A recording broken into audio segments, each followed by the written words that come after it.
Baik, kita akan melanjutkan lab ke-7. Di sini kita perlu untuk menaruh semuanya, lalu kita taruh di lokasi yang kita tentukan. Kita perlu menunggu untuk proses penurunan. Setelah selesai, kita perlu untuk melakukan ekstrak file tersebut.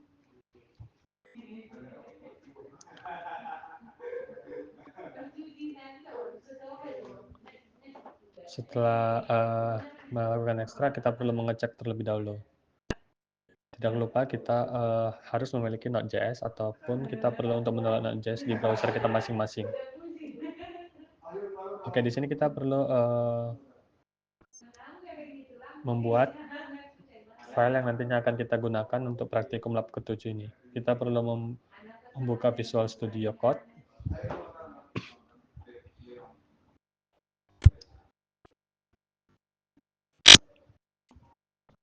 Setelah dibuka, kita akan mengarahkan ke folder atau file yang telah kita buat tadinya dengan nama lab 7.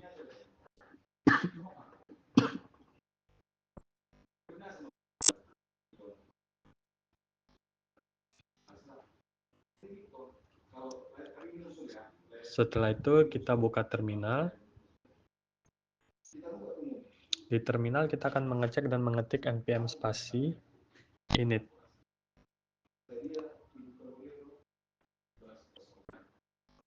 Di sini kita perlu mengisi beberapa hal, seperti deskripsi dan lainnya.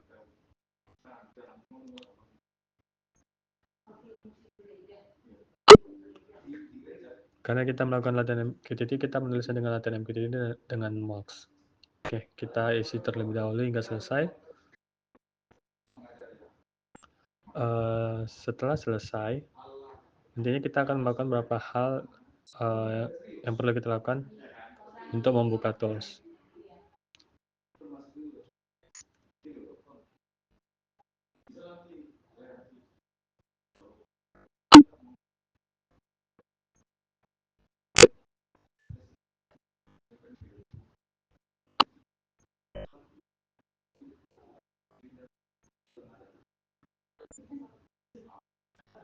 Di sini kita perlu mengekstrak kembali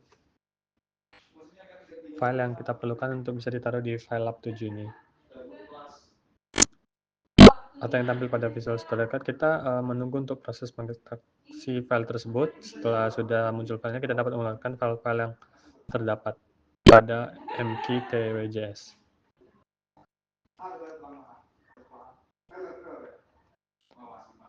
Nah, kita perlu mengekstraknya kembali.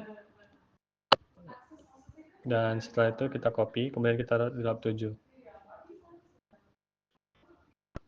Dan selain dari hal tersebut, kita perlu hapus pustaka tambahan dan mqtt.wjs.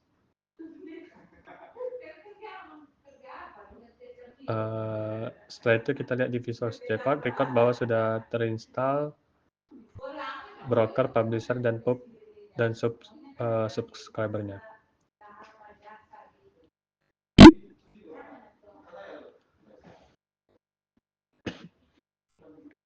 Oke, kita dapat membuka menjadi 3 bagian, yaitu broker, publisher, dan subscriber.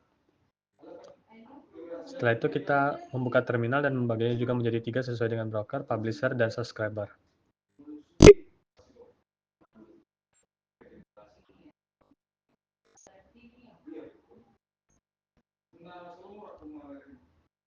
Oke, pada tahap ini kita akan melakukan pengujian sesuai dengan perintah yang diarahkan dengan memunculkan kalimat atau kata hello world. Sebelum itu kita mengecek terlebih dahulu not broker, dan not publisher, not subscriber.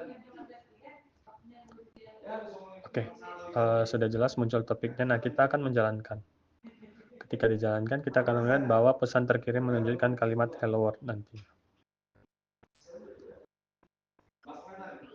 Oke, seterusnya akan seperti itu hubungan antara publisher dan subscriber. Sekian yang bisa saya sampaikan. Terima kasih.